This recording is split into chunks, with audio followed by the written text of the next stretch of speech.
It was a huge investment. The decision that was made yesterday definitely carries some weight, and the city's never going to be the same.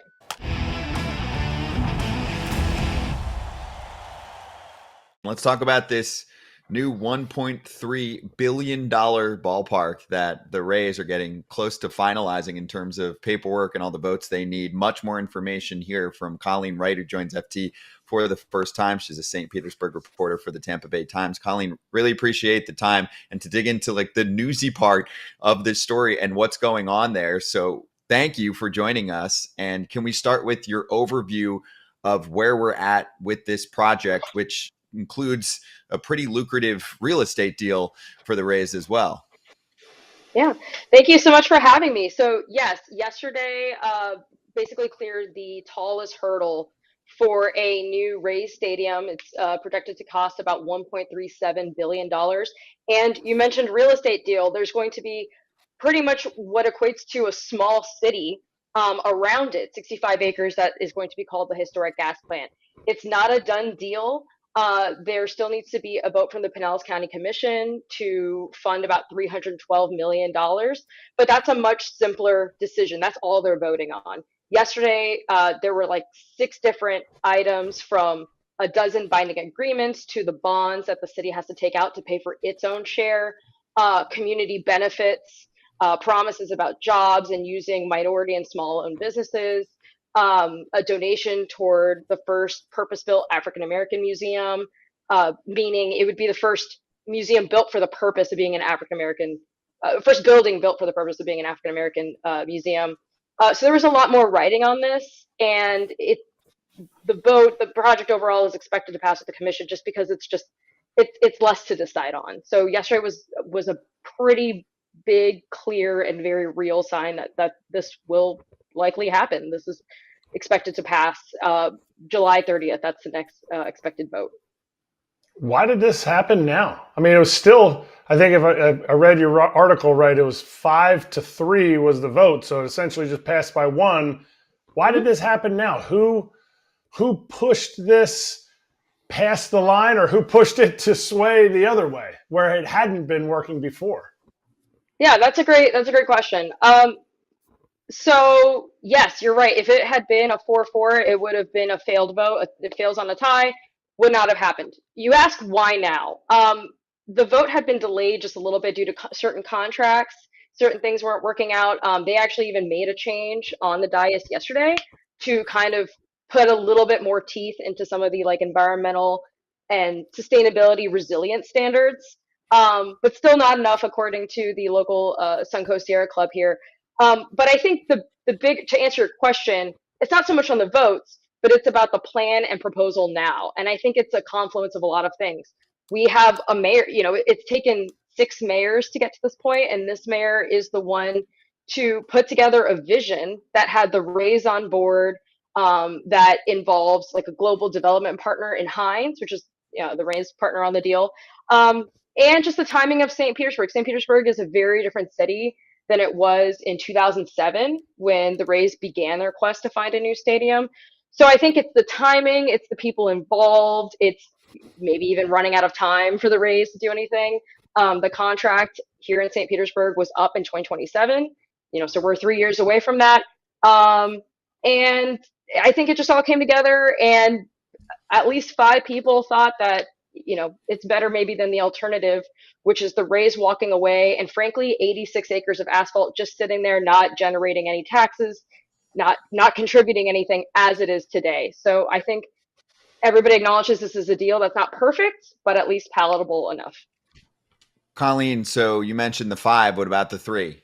What did they say, and what do others against this situation say? I'm wondering if this leans more towards the structure of the deal versus the location. Like if you look at comments yesterday, many people are going, this isn't the problem. The location is the problem. And even one of the comments right now live in our show was asking if there's going to be better transportation built to get people to and from games that are coming from the city of Tampa, where the Tampa Bay Lightning thrive. I'm pretty close. I'm in Orlando. I know the scene a little bit there. We talk to a lot of people. I see you kind of smirking about what the transportation situation is like. So give us the details. Yeah. So I'll just start with the transportation piece real quick. that goes beyond the city of St. Petersburg. There is no transportation plan. I'm just gonna be honest. It's gonna be kind of like status quo. The new stadium that's being built is built yards away, feet away. It's only going to be on the same property, just a little bit to the east. It's basically where that surface parking is, right next to the stadium, just east of it. That's where the new stadium will go up. So transportation still going to have the same kind of woes. There's going to be two vertical parking garages to serve the stadium, not to mention other parking that it will act is more going to be built to serve the residences that'll be there. Like over 4,400 residences are planned for that site. Office space, medical office space. So that parking will be used for other uses on the site as well. Who are the other three, and why did they vote no? You've got one council member, Richie Floyd, a Democratic Socialist, who from the jump has been very much the public against the public subsidizing privately owned stadiums. He did not attend the Here to Stay press conference that you might remember back in September when the Rays and the city of St. Petersburg and Pinellas County said that they had a tentative deal in place. He did not attend that event. He points to academic research that shows that there's never a good return on those kinds of public investments. He's against the idea of corporate welfare, that kind of deal. But also, it's not just that. They think that some of the contract language is very weak. It doesn't actually lock in affordable housing. There's a lot of ways to get out of building affordable housing, including coming to the city, state, or federal government for more subsidy to help pay for that housing. And that housing might not get built if those subsidies aren't approved. So there's that. Some of the contract language is very aspirational and doesn't really lock in a lot of things. We talked about environmental subsidies. It got a little strengthened yesterday, but not far enough. A big part of this deal is really the real estate part of it. It involves the sale of 65 public acres of prime downtown land being sold well below appraised value. The land last January was appraised for $279 million. It's been a while since January 2023. The sale locks in a price of $105 million, but the Rays and Hines don't have to pay a cent, but they've got to pay, at least by 12 years from now, only $50 million of that. So only half of that 12 years from now. So the critics of the deal, they argue that this is a deal that's lopsided. It's in favor of the Rays. The Rays and Hines, to be fair, have also committed $50 million in community benefits. So I mentioned, supporting minority and small-owned businesses, making sure that they're involved in the construction for the new development. They're going to do some job training, internship training, educational programs in South St. Petersburg. They're going to fund the African American Museum. But some of even those terms aren't super outlined. They don't account for inflation, and they are subject to change. And it's a little ambiguous. And I think those are the biggest reasons why people are against it. It's corporate welfare, the contract's maybe not strong enough, and they feel that the deal is a little tilted toward the Rays and Hines. Holy cow. I'm going to let you breathe for about 20 seconds here before I ask my question. That is a lot, my lady. Holy cow. So Sorry, I know it's a lot, but I've been living this for like a year and a half. You're on. Hey, listen, I'll be honest with you. You're on that stuff, though. I got to give you credit. You went in and you said, boom, I'm not going to forget a thing. I want to talk about what the Rays will contribute here. I was reading it last night a little bit, and it just came to me. It said the Rays are going to contribute $700 million to the stadium.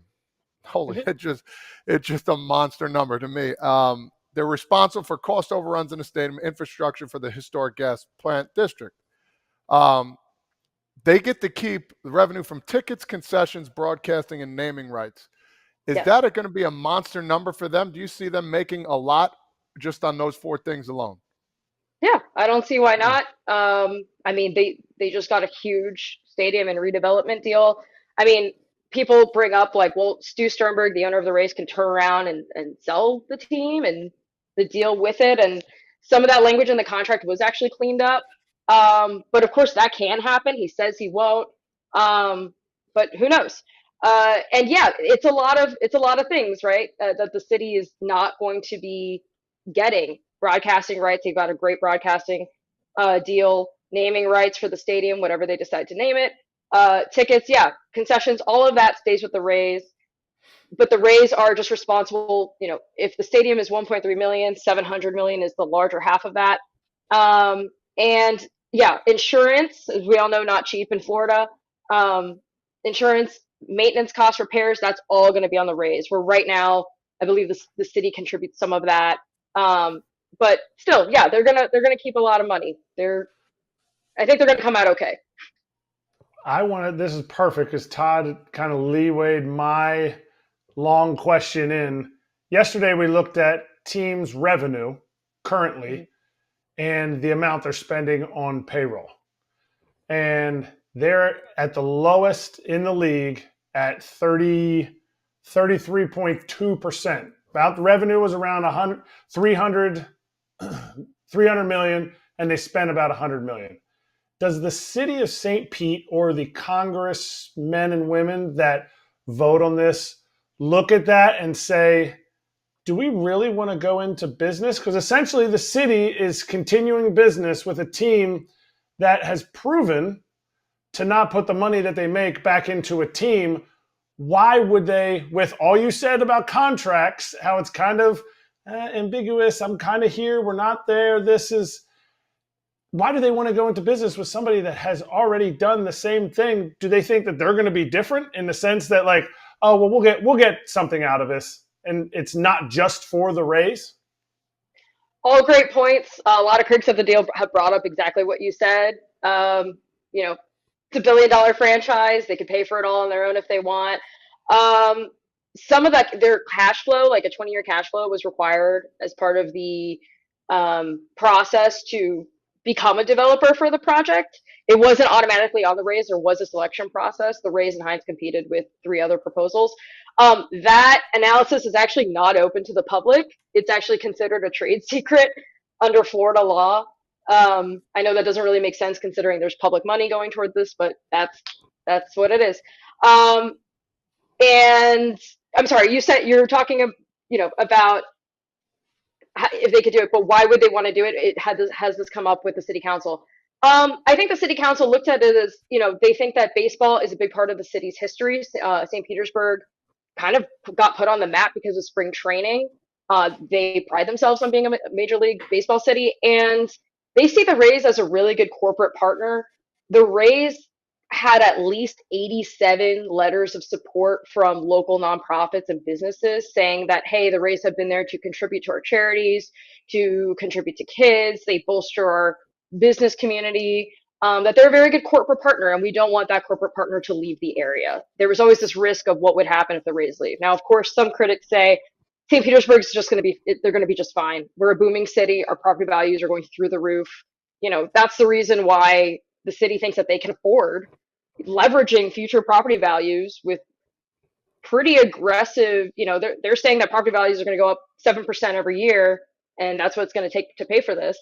So some people say we're going to be okay even without the Rays. But other people look at this and be like, hey, we need something to change on that site. We like the Rays and the stadium as like an anchor to this site. We're talking about 86 acres overall. So some people say, it's not a perfect contract. It's good. It does something about what are we going to do with this huge swath of land in the middle of downtown. But it was a huge investment. The decision that was made yesterday definitely carries some weight, and the city's never going to be the same. Is there anything in the contract about calling them the St. Pete Rays?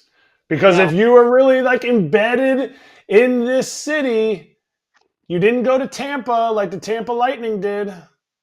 Why can't St. Pete be the St. Pete Rays?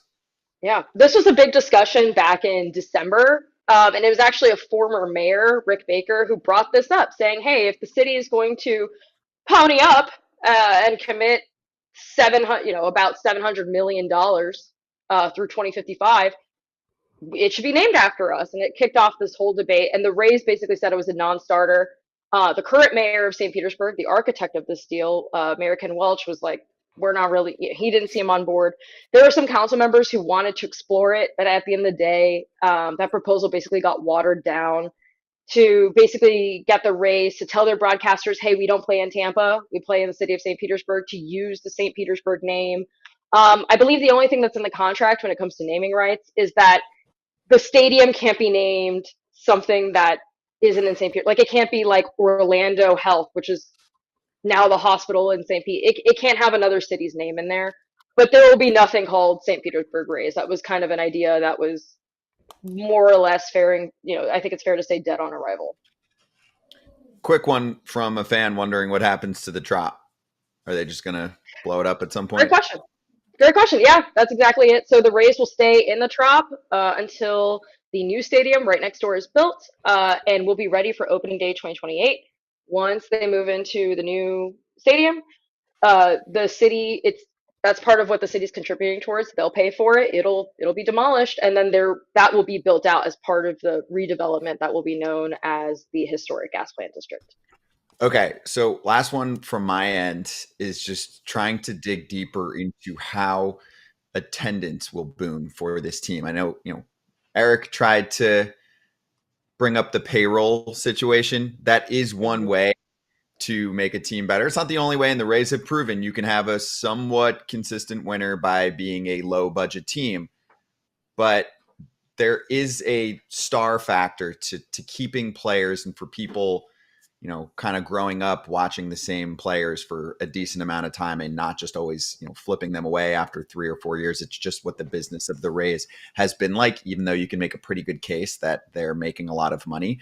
So has there been talks? I know, politicians don't really know baseball. So have there been talks about what can actually bring more people into seats? I'm pretty sure it's going to be a smaller ballpark. That's good. Surrounding people and residences around it, that's good too. But will that get them from half of a ballpark to a full ballpark worth of fans, or at least close to that, during a regular season? Because if not, it's still going to be looked at nationally as a failure. Yeah, I mean, I think you answered your own question, which is true, but you're right. Will more people come? That's a crystal ball question. Apparently, supposedly the Rays have projections of estimates, and kind of this attitude of like, if you build it, they will come. Has this come up among politicians and the decision makers in this deal? No. I know that it's all up in my mentions about it. People make that comment all the time. Nobody goes to games. Why would we invest? But really, I'm telling you, I've sat through all of these meetings. It's never really come up as a major issue. And the way to justify it is you mentioned building residences, entertainment, retail all around it so that people come. They're not just coming for a baseball game, they're coming for a whole day. They get there early, they have a drink, they have a meal, or they stay after and hang out. It's supposed to be a year-long attraction. The venue's supposed to be open 365 days a year. There's going to be, I believe, like a brewery. They have plans for like a brewery inside that you can go to and like see the field, whether there's a game or not. You'll be able to. Their plans are to use the new ballpark as a 365-day venue. And there is an effect. I've talked to economists who look at sports stadiums, especially those that are publicly funded or subsidized or invested, whichever verb you want to use. And they say, like, the novelty effect will wear off after 5, 7, 10 years. How much of that is factored in to the Rays and Hines financial decision? Again, we don't know because we haven't seen the 20-year cash flow. But it's definitely something that's out there that they're aware of. And, if it's not going to be a baseball draw, it's going to be what amounts to a little village. They're building like 4,400 to 5,000 residences there. It'll be bigger than a lot of municipalities here in Pinellas County. It's more, I know baseball is kind of like the overarching theme here, but really they're building like a little city next to it. Oh, Kratz, I thought you had one more. I think we did it. No, it's too long. I'll keep you too long, Colleen, just because I'm afraid they're building a city that's going to go abandoned if the Rays leave town, or if they're not going to leave town. It's a 30-year deal. No, I get it. But I don't want to ask Colleen's opinion because she's given so many facts. Mm-hmm. But I want to, and I want to say... Just tell us what it is at this point. We have a minute. Just tell us what it is, and then Colleen can just say, no. I don't know, or I'm not answering. I've got all yes day. Or no, so. Will this work? I'm not an economist. I can't, yeah. I will say, even the critics, the 3 council members who voted no, one of them, I spoke to him after Richie Floyd, and he was like, I hope it works, because that's all you can hope for now is that things work out okay. But you mentioned 30 years, will people be there? This thing will still be getting built in 30 years. Like, the Rays term is 30 years, but the construction length is 30 years. So right when the Rays will, the last 5 years of the agreement that was approved yesterday, lets the Rays and the city look at other sites. So 25 years from now, the Rays could be eyeing somewhere else. And some of these residences on the gas plant site are still going to be built out. They're not even going to be finished yet. So that's what I mean by St. Petersburg will never be the same. And worst case, it could sink.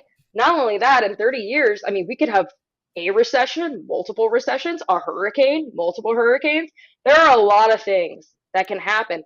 And one of the reasons why the contract is so important is that the people who are carrying it out, they might have the best of it, even the Rays and Stu Sternberg, they might have the best of intentions, but they're not going to be here in maybe 10, 15, 20, 30 years. Yep. You know, to see it through. It'll be a whole generation of leaders who will have to carry it out. And we all know if it's not in writing, it might not happen. And that was a huge sticking point. So was there a big, again, I talked about the gravity of the situation, and that is very real. And I think it's one of those things that unless you live here, I don't know if you really get that. You might be swept up in renderings of a new stadium and how shiny and cool, but like, we're going to be living next to, I live 9 blocks away from the Trop. We're going to be living next to a construction site for 30 years. And will it work or not remains to be seen. I think we all hope it does. I think we all hope that it does employ small and minority-owned businesses, that it employs disadvantaged workers, which could be anybody from a former felon to single parents to people without a high school diploma or GEDs, former foster care kids. We hope that those jobs happen and those opportunities are made, because that's not what happened before 40 years ago, because the site where the Trop is used to be a Black neighborhood that they raised it to build better houses and bring light industry and jobs. And that never happened because that plan was scrapped and that site instead was used to lure a Major League Baseball team. So I think the biggest point here is that those promises this time don't go unfulfilled. It's good history. That's good for people to know. Yeah, and I agree. For any kind of negativity here, I hope that it goes well. That's the point here. We're asking hard-hitting questions, as anyone should, but I hope that it looks, obviously very different areas, but, the Battery in Atlanta is the dream for many of these owners now. Even at Nats Park, that whole area has a lot more business, a ton of apartments, everything else. So, Colleen, this was awesome. Super informative. People wanted it. What's up, Top Father? You good? I was just thinking in 30 years, Eric will be 90 years old. It's crazy. So we'll Stu Sternberg. He'll be 95, actually. He's 65. Hey, everybody. Be sure to like and subscribe for more content. We're back here every weekday, all year long, so do not miss an episode. The videos are coming in all day. Here's another video you might enjoy. Baseball the way it should be covered.